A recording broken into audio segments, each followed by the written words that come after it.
Just a little bit of a minor victory here. Chalmers earlier in the week announced that, in fact, they've done a deal. This is for provision of cash and for branches in the bush. And now all 4 banks, including ANZ, have signed up for a longer agreement. They've also put a moratorium on bank closures. This is a bit of a victory for, I've been pushing on this for quite some time.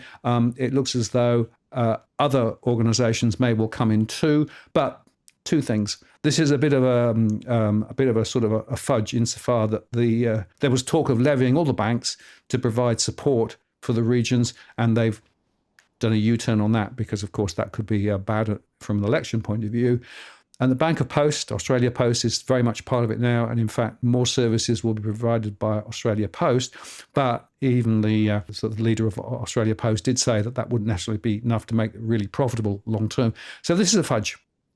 And it's a small victory, but I still think that really the agenda is still to remove cash out of the system and to go digital and take you right back to where we started this conversation. The future of a digital controlled system is very much coming to the fore. And whilst this is a small victory with regard to access to cash, it's insufficient.